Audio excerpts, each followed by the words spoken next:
ഗസയിലെ വെടിനിർത്തൽ കരാറിനെ പ്രതിസന്ധിയിലാക്കി ഇസ്രായേലിന്റെ ആക്രമണ നീക്കം. ഗസയിൽ വീണ്ടും ശക്തമായ വ്യോമാക്രമണം നടത്താൻ പ്രധാനമന്ത്രി ബെന്യാമിൻ നെതന്യാഹു സൈന്യത്തോട് നിർദ്ദേശിച്ചു.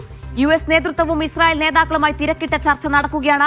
ഹമാസ് കൈമാറിയ ബന്ദിയുടെ മൃതദേഹാവശിഷ്ടങ്ങൾ മുൻപ് തന്നെ വീണ്ടെടുത്ത് അടക്കം ചെയ്തെന്നാണ് ഇസ്രായേലിന്റെ ആരോപണം. ഇത് വെടിനിർത്തൽ ലംഘനമാണെന്ന് ആരോപിച്ചാണ് ഇസ്രായേൽ വീണ്ടും കനത്ത ആക്രമണത്തിന് ഒരുങ്ങുന്നത്. വെസ്റ്റ് ബാങ്കിൽ ഇന്ന് 3 പേരെ കൂടി ഇസ്രായേൽ കൊലപ്പെടുത്തി. മധ്യ ഗസയിലും തെക്കൻ ഗസയിലും അഭയാർത്ഥി ക്യാമ്പുകളിൽ ഇസ്രായേൽ സേന ബോംബിട്ടിരുന്നു.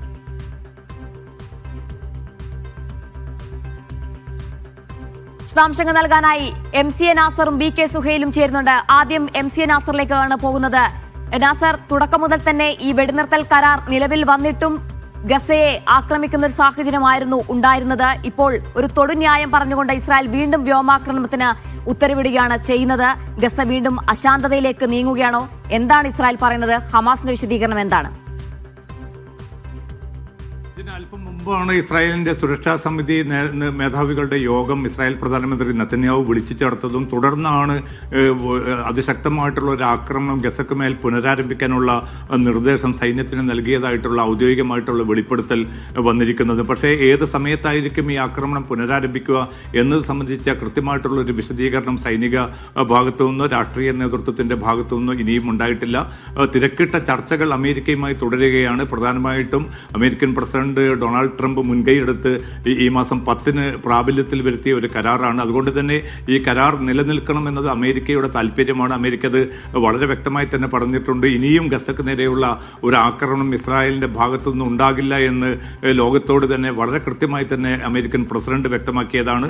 ഈ 20-ദിന പദ്ധതി വിജയിക്കണമെങ്കിൽ ഈ ആക്രമണം പുനരാരംഭിക്കുന്നതിൽ നിന്ന് ഇസ്രായേലിനെ പിന്തിരിപ്പിക്കേണ്ട ബാധ്യത പ്രധാനമായിട്ടും ട്രംപിന് തന്നെയാണ്. അതുകൊണ്ടായിരിക്കണം ഒരുപക്ഷെ ഈ ഇസ്രായേൽ പ്രധാനമന്ത്രിയുടെ ഔദ്യോഗികമായിട്ടുള്ള നിർദ്ദേശം വന്നിട്ടും സൈനിക നടപടികൾ ആ അർത്ഥത്തിൽ ആരംഭിച്ചതായിട്ടുള്ള റിപ്പോർട്ടുകൾ ഗസയിൽ നിന്ന് പുറത്തു വന്നിട്ടില്ല. ഒരുപക്ഷെ ഈ ചർച്ച അമേരിക്കൻ നേതൃത്വവും ഇസ്രായേലുമായി നടക്കുന്ന ചർച്ചയുടെ ഒരു പരിണിതി എന്തായിരിക്കും എന്നതിനെ ആശ്രയിച്ച് മാത്രമായിരിക്കും ഇത് ഒരു ആക്രമണം പുനരാരംഭിക്കുന്നത് സംബന്ധിച്ചുള്ള ഔദ്യോഗികമായിട്ടുള്ള ഒരു നീക്കം ഉണ്ടാവുക എന്നാണ് നമുക്ക് മനസ്സിലാക്കാൻ സാധിക്കുന്നത്. എന്തായാലും ഈ കരാറിന് തുടക്കം മുതൽ തന്നെ ഉടക്കുവെക്കാനും നിർണായക ഘട്ടങ്ങളിലൊക്കെയും നേരത്തെയും വെടിനിർത്തൽ കരാർ പ്രാബല്യത്തിൽ വരാൻ പോകുന്ന ഘട്ടത്തിൽ അതിനെ അട്ടിമറിക്കാനും കൂട്ടുനിന്ന ഒരു വ്യക്തി കൂടിയാണ് ഇസ്രായേൽ പ്രധാനമന്ത്രി നെതന്യാഹു. അതുകൊണ്ട് തന്നെ തീവ്ര വലതുപക്ഷ വിഭാഗത്തിന്റെ വലിയ സമ്മർദ്ദവും നെതന്യാഹു നേരിടുന്നുണ്ട്. പക്ഷേ അമേരിക്ക അതിശക്തമായിട്ടുള്ളൊരു നിലപാട് കൈക്കൊള്ളുകയും തുർക്കിയും ഈജിപ്തും ഖത്തറും ചേർന്ന് ഹമാസ് നേതൃത്വവുമായിട്ട് നടത്തിയ അനുരഞ്ജന ചർച്ചയുടെ ഭാഗമായിട്ടാണ് ഒടുവിൽ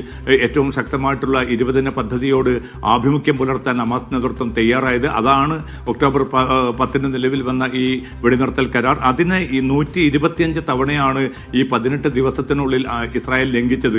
എന്നിട്ട് പോലും അമേരിക്ക ഏതെങ്കിലും അർത്ഥത്തിലുള്ള ഒരു ഇടപെടൽ നടത്തിയിട്ടില്ല. ഇപ്പോൾ നേരത്തെ ജീന സൂചിപ്പിച്ചതുപോലെ വളരെ ഒരു തൊടുന്യായം പറഞ്ഞുകൊണ്ട് ഈ കരാറിനെ ലംഘിക്കാനുള്ള വളരെ ആസൂത്രിതമായിട്ടുള്ള ഒരു നീക്കത്തിൽ തന്നെയാണ് ഇസ്രായേൽ പ്രധാനമന്ത്രി നെതന്യാഹു ഇപ്പോൾ ഏർപ്പെട്ടിരിക്കുന്നത്. അതിനെ അമേരിക്ക പിന്തുണയ്ക്കുമോ? വീണ്ടും ഈ ഗസക്ക് മേലുള്ള അതിശക്തമായിട്ടുള്ള ഒരു ആക്രമണവുമായി മുന്നോട്ട് പോകുന്നതിൽ നിന്ന് ഇസ്രായേൽ പ്രധാനമന്ത്രിയെ പ്രതിരോധിക്കാൻ അമേരിക്കൻ നേതൃത്വം പ്രസിഡന്റ് ട്രംപിന് സാധിക്കുമോ എന്ന സുപ്രധാനമായിട്ടുള്ള ചോദ്യമാണ് ഈ രാത്രിയിൽ ഉയരുന്നത്. ഈ 125 തവണ നടത്തിയ ആക്രമണത്തിലൂടെ 100ഓളം പലസ്തീനികളാണ് ഈ വെടിനിർത്തൽ കാലയളവിൽ പോലും കൊല്ലപ്പെട്ടിരിക്കുന്നത്. അല്ലാത്ത ഉള്ള മരണം ഏതാണ്ട് 68,000-ന് മുകളിലേക്ക് എത്തിയ ഏറ്റവും ഹൃദയഭേദകമായിട്ടുള്ള ചിത്രങ്ങൾ പിന്നിട്ട 2 വർഷമായി നമ്മൾ കണ്ടുകൊണ്ടിരിക്കുകയാണ്. ഇപ്പോൾ പോലും ഗസ അതിർത്തിയിലേക്ക് ഈ ട്രക്കുകളും മറ്റും കയറ്റിവിടാനോ അല്ലെങ്കിൽ കൂടുതൽ ശക്തമായിട്ടുള്ള നടപടികൾ വെടിനിർത്തൽ കരാറിൽ പറഞ്ഞതിന്റെ പ്രയോഗവൽക്കരണം, റഫ അതിർത്തി തുറക്കുന്നത് ഉൾപ്പെടെയുള്ള കാര്യങ്ങളിൽ വളരെ നിഷേധാത്മകമായിട്ടുള്ള ഒരു സമീപനം തന്നെയാണ് തുടരുന്നത്. ഇപ്പോൾ ഏറ്റവും അവസാനം പറഞ്ഞിരിക്കുന്നത് ഈ ബന്ദിയുടെ ഇന്നലെ രാത്രി ഹമാസ് കൈമാറിയിരിക്കുന്ന മൃതദേഹം 2 വർഷം മുമ്പ് തങ്ങൾ കണ്ടെത്തുകയും തങ്ങൾ സംസ്കരിക്കുകയും ചെയ്ത മൃതദേഹമാണ്. ഇപ്പോൾ അങ്ങനെ വ്യാജമായിട്ടുള്ള ഒരു മൃതദേഹം കൈമാറിക്കൊണ്ട് ഇസ്രായേലിനെ കബളിപ്പിക്കുക എന്ന തന്ത്രമാണ് ഹമാസ് നടത്തിയിരിക്കുന്നത്. അതാണ് പ്രകോപനപരമായിട്ടുള്ള നടപടിയെന്ന് വ്യക്തമാക്കുന്നത്. ഈ മൃതദേഹങ്ങൾ കണ്ടെത്താൻ അതിശക്തമായിട്ടുള്ള നടപടികളാണ് ഈജിപ്തും റെഡ് ക്രോസുമായിട്ട് ചേർന്നുകൊണ്ട് ഇപ്പോൾ ഹമാസ് നേതൃത്വം നടത്തിക്കൊണ്ടിരിക്കുന്നത്. കാൻ യൂനിസിലും ഗസ സിറ്റിയിലും എന്തെങ്കിലും വന്നിട്ടുണ്ടോ? ഇസ്രായേൽ പറയുന്നത് ഈ കൈമാറിയ ബന്ദി 2 വർഷം മുമ്പ് ഞങ്ങൾ കണ്ടെത്തിയതാണ് അവരുടെ മൃതദേഹം എന്നാണ് പറഞ്ഞത്. ഇതിൽ എന്താണ് ഹമാസിന്റെ പ്രതികരണം വന്നിട്ടുള്ളത് ഇതുവരെ?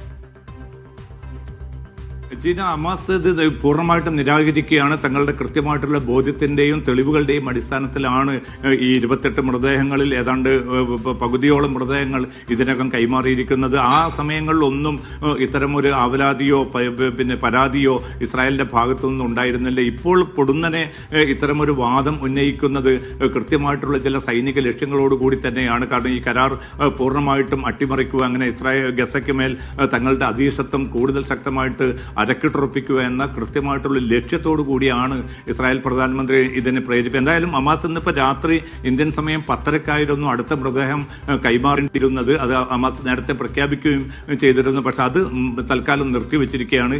ഇനി മൃതദേഹങ്ങൾ കൈമാറുന്നത് ഇസ്രായേൽ പ്രധാനമന്ത്രി ഇപ്പോൾ നിർദ്ദേശിച്ചിരിക്കുന്ന ഈ ആക്രമണം പുനരാരംഭിക്കാനുള്ള ആ പദ്ധതിയിൽ നിന്ന് ഇസ്രായേൽ പിന്നോട്ട് പോയെങ്കിൽ മാത്രമേ അവശേഷിച്ച ഈ 13 മൃതദേഹങ്ങളും കൈമാറൂ എന്ന കുറെ കൂടി കൃത്യമായിട്ടുള്ള നിലപാടിലേക്ക് ഇപ്പോൾ ഹമാസും എത്തിച്ചേർന്നിരിക്കുകയാണ്. പക്ഷേ ജനങ്ങളെ സംബന്ധിച്ചിടത്തോളം 20 ലക്ഷത്തിലധികം വരുന്ന മനുഷ്യരെ സംബന്ധിച്ചിടത്തോളം പിന്നിട്ട 2 വർഷങ്ങളായി തുടരുന്ന അതികഠിനമായിട്ടുള്ള നരകതുല്യമായിട്ടുള്ളൊരു ജീവിതത്തിൽ നിന്നുള്ള ഒരു തിരിച്ചുവരവ് ആ ജനത നടത്തിക്കൊണ്ടിരിക്കുകയാണ്. പക്ഷെ അവിടെ പോലും ഈ അവശിഷ്ടങ്ങൾ നീക്കം ചെയ്യാനോ അവിടേക്ക് ആവശ്യമായിട്ടുള്ള സൗകര്യങ്ങൾ നൽകാനോ സഹായ വിതരണം പുനരാരംഭിക്കാനോ താൽക്കാലികമായിട്ടുള്ള വസതികൾ പണിഞ്ഞുകൊണ്ട് അവർക്ക് അന്തി ഉറങ്ങാനുള്ള ഒരു സുരക്ഷിത കേന്ദ്രം പണിയാനോ ഉള്ള ഒരു നീക്കം പോലും ഇസ്രായേൽ ഇനിയും അനുവദിച്ചിട്ടില്ല. അതുകൊണ്ട് തന്നെ ഏറ്റവും കടുത്ത പരീക്ഷണ ദിനങ്ങളെ തന്നെയാണ് ഈ പലസ്തീൻ സമൂഹം ഇനിയും നേരിടാൻ ഉറച്ചിരിക്കുന്നത്.